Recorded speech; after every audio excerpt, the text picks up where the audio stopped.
Assalamualaikum warahmatullahi wabarakatuh. Halo semuanya, perkenalkan nama saya Anjani Safitri dengan NIM 2285210033. Saya dari jurusan Bimbingan dan Konseling Universitas Sultan Ageng Tirtayasa. Di sini saya akan memenuhi ujian akhir semester mata kuliah Bimbingan dan Konseling Usia Remaja. Di sini saya akan menerangkan materi mengenai bimbingan untuk anak berkebutuhan khusus, yaitu anak yang berkelainan fisik di SMP, MTS, SMA, MA, dan SMK. Untuk yang ingin tahu lebih lanjut, bisa simak video ini sampai habis ya. Stay tune.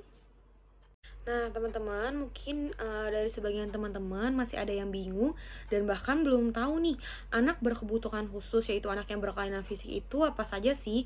Nah, teman-teman di sini yang belum tahu, saya akan memberitahu nih, anak yang berkelainan fisik itu ada apa saja. Anak berkelainan fisik itu ada anak tunanetra, tunarungu, dan tunadaksa, teman-teman. Nah, mungkin dari kalian juga apa sih anak tunanetra, tunarungu, dan tunadaksa? Di sini saya akan menjelaskan mengenai satu persatu anak yang berkelainan fisik ini. Yang pertama itu ada anak tunarungu. Nah, anak tunarungu adalah anak yang mengalami kehilangan kemampuan mendengar, baik itu sebagian ataupun seluruhnya, yang diakibatkan kerusakan fungsi pendengaran, baik sebagian ataupun seluruhnya, sehingga membawa dampak kompleks terhadap kehidupannya. Nah, anak tunarungu juga merupakan anak yang mempunyai gangguan pada pendengarannya sehingga tidak dapat mendengar bunyi dengan sempurna atau bahkan tidak dapat mendengar sama sekali. Tetapi dipercayai bahwa tidak ada satupun manusia yang tidak bisa mendengar dengan sama sekali. Walaupun sangat sedikit, masih ada sisa pendengaran yang masih bisa dioptimalkan pada anak tunarungu tersebut. Nah, ciri-ciri anak tunarungu di sini yaitu ada tidak mampu mendengar, terlambat perkembangan bahasa, sering menggunakan isyarat dalam berkomunikasi, kurang atau tidak tanggap bila diajak bicara, ucapan tidak jelas, kualitas suara aneh atau monoton, sering memiringkan kepala dan usaha mendengar, banyak perhatian terhadap getaran dan keluar nanah dari kedua telinga. Nah, itu tadi mengenai anak tunarungu ya, teman-teman. Nah, yang kedua ada anak tunanetra. Tunanetra adalah istilah umum yang digunakan untuk kondisi seseorang yang mengalami gangguan atau hambatan dalam indera penglihatannya.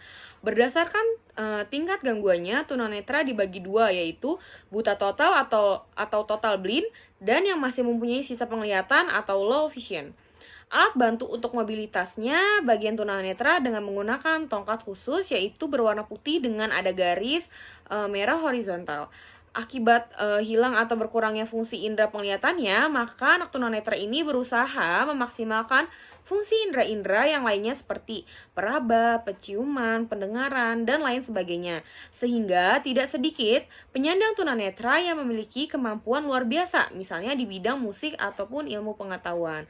Nah, ada pun ciri-ciri anak tunanetra ya teman-teman, yaitu ada tidak mampu melihat, tidak mampu mengenali pada jarak 6 meter, kerusakan nyata pada kedua bola mata, sering meraba-raba atau tersandung saat berjalan, mengalami kesulitan saat mengambil benda kecil di sekitarnya, bagian bola mata yang hitam berwarna keruh, bersisik atau kering, peradangan hebat pada kedua bola mata, dan posisi mata sulit dikendalikan oleh syaraf otak. Nah, itu tadi teman-teman mengenai anak tunanetra. Nah, yang terakhir ada anak tunadaksa. Nah, pengertian tunadaksa secara etimologis yaitu seorang yang mengalami kesulitan mengoptimalkan fungsi anggota tubuh sebagai akibat dari luka, penyakit, pertumbuhan yang salah perlakuan, dan akibat kemampuan untuk melakukan gerakan-gerakan tubuh tertentu yang mengalami penurunan.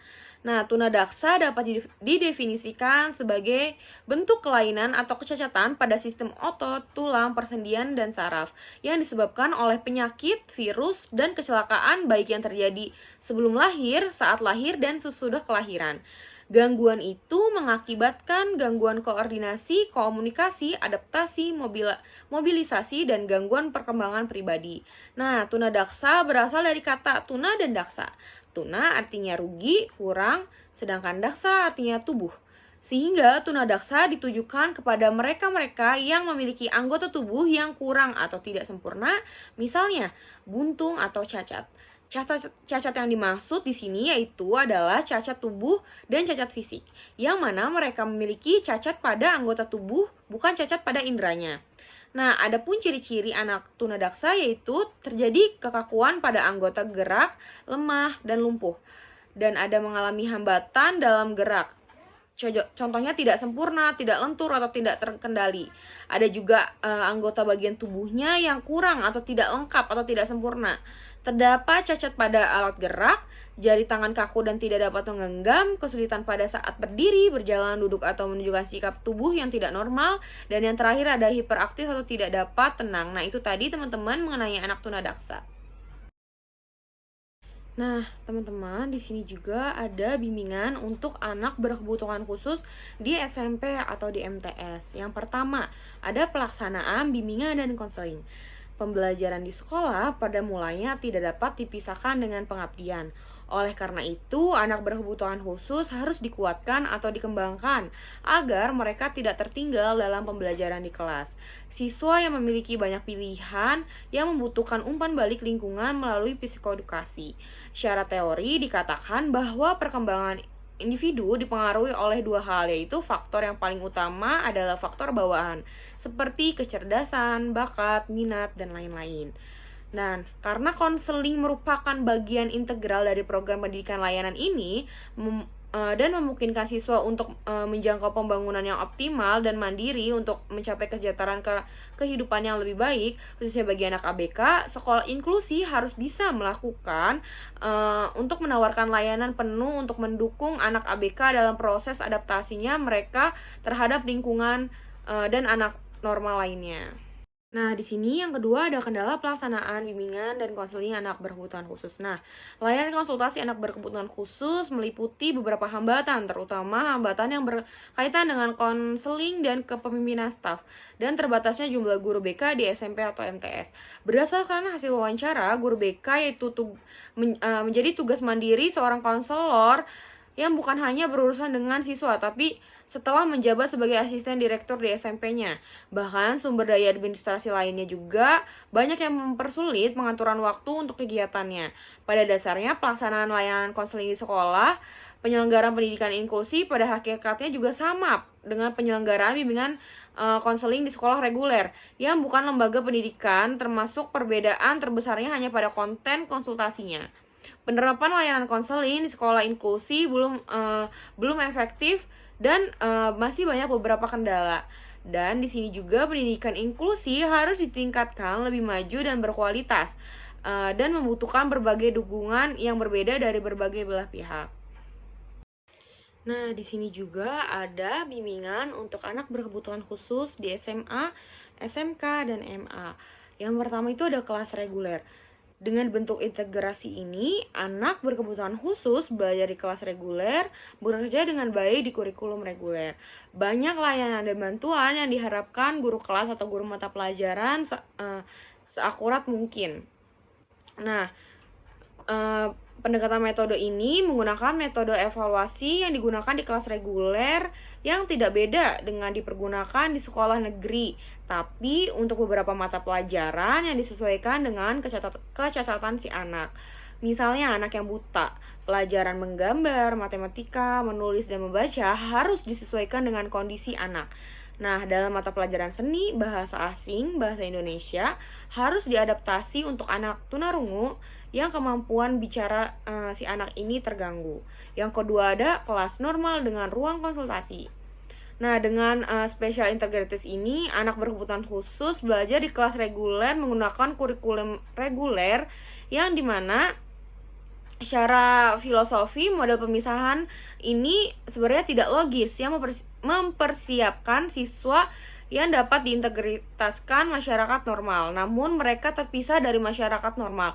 Kelemahan lain yang tak kalah penting adalah bahwa model tersebut relatif diskriminatif mahal.